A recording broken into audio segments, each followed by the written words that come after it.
The next morning, the crack in the glass had grown.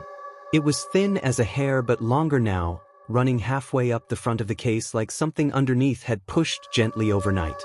The sunlight from the window caught it and made a faint rainbow shimmer along its line. I touched the glass with one finger. It was cold, colder than the rest of the room.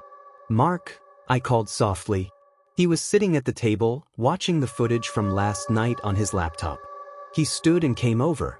When he saw it, his face tightened just a little, then relaxed again. "Glass can expand and contract," he said. But his tone sounded like someone trying to convince themselves. Alana walked closer, rubbing her arms. "It's cooler here than over there," she said, pointing toward the couch. "The air feels heavier too." She wasn't wrong. Even Sarah noticed it when she came in with a cup of coffee. "It's like standing next to an open freezer," she whispered. The doll hadn't moved. Its face was still, the eyes flat and dark. But the glass, that perfect clear wall that had kept it separate from us, now looked less like protection and more like something fragile, a skin that could break. We spent the day calling for help from the local authorities, just to report what was happening. The man at the small police station didn't laugh, but he didn't know what to file, either. "You say the toy moves?" he asked in English tinged with Spanish. "It's moving by itself?" We explained about the footage, about the sound and the crack. He finally said, "Keep it closed. We can send someone to look tomorrow." Lily stayed quiet most of the day. She sat on the porch steps, hugging her knees, staring at the dusty street. She asked softly, "Do you think Rosie's sad?" Sarah knelt beside her. "Why would she be sad?" "Because she's locked up," Lily said. "Maybe she wants to go home." That sentence made my stomach tighten. Where was home for something like that? As dusk fell, the air grew still. Even the birds that usually chirped outside went silent. We decided to do what Mark called a final observation. He said, "We'll record until midnight. If nothing happens, we close this case and turn the doll over to the museum." The museum had agreed to take it and display it safely in their basement vault. It sounded good. Too good. By 10 p.m., we were all in the living room again, just like the night before. Cameras rolling, recorders humming, the glass case in the center of the room. The crack glistened faintly in the flashlight beam. Mark wrote something in his notebook, 10:07 p.m., no activity. Then, as the second hand on the wall clock reached 12, the recorder hissed. A faint whisper rose through the static, like breath against a microphone. Alana turned the volume up. The whisper came again, soft, broken, but forming something that almost sounded like words. It repeated once, clearer this time. "Don't leave." Lily gasped and hid her face in my shoulder. Ben froze completely, his mouth slightly open. Sarah whispered, "Please tell me that's feedback." Mark leaned forward. "No. That's a direct vocal frequency. It's not feedback." Before anyone could speak, the bell on the case rattled. Just once. Chirp. Then silence. The recorder clicked again, louder this time. A hollow bang followed, echoing through the living room like a hand slapping glass. I turned toward the case. The doll's position had changed. It was subtle but undeniable. Its head had turned down slightly, as if looking at the crack. One arm, the right one, rested against the inside of the glass. The fingertips were pressed exactly where the crack began. Mark slowly stepped forward.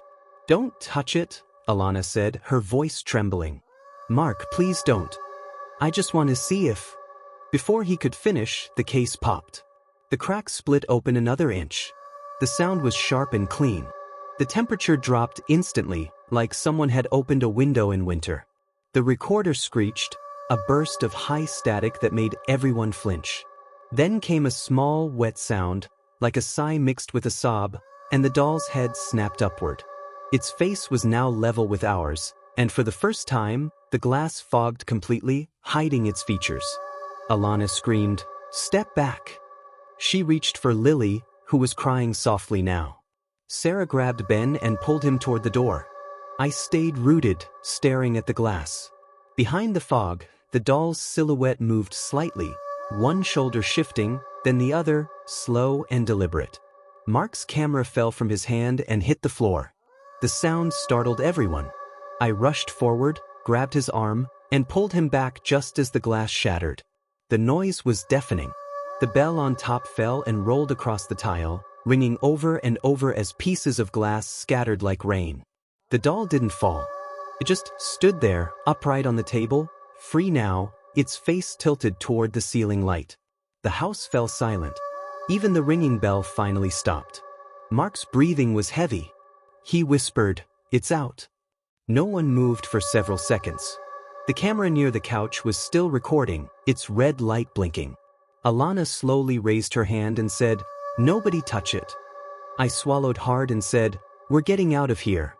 We left the living room, one step at a time, eyes locked on that small figure on the table.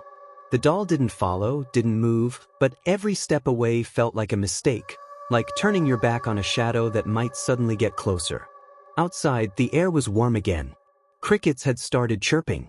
The world looked normal, and that made it worse. Mark locked the door behind us. He said we'd call the museum people in the morning, that they'd handle it. We tried to sleep in the car, parked across the street, but no one closed their eyes for long. Around 3 a.m., we saw a faint light flicker from the house window, just one from the living room. Alana pointed. "The camera light's still on," she said, though her voice didn't sound sure. "That's all." But it wasn't just that. Because as we watched, something moved across the window, a small, pale shape. It was standing on the table. The doll had turned toward the window, facing out. Then, the light inside the room went out completely. The next morning, the police came. They didn't find anything dangerous, just broken glass, the doll sitting perfectly still on the table again, and the bell lying in the middle of the floor. When we showed them the footage, they grew quiet. They didn't laugh or make jokes. One of them crossed himself before leaving. By afternoon, the museum van arrived. The doll was placed in a new, thick glass container lined with metal edges. They sealed it and drove away. The house was empty again, sunlight spilling across the floor as if nothing had ever happened.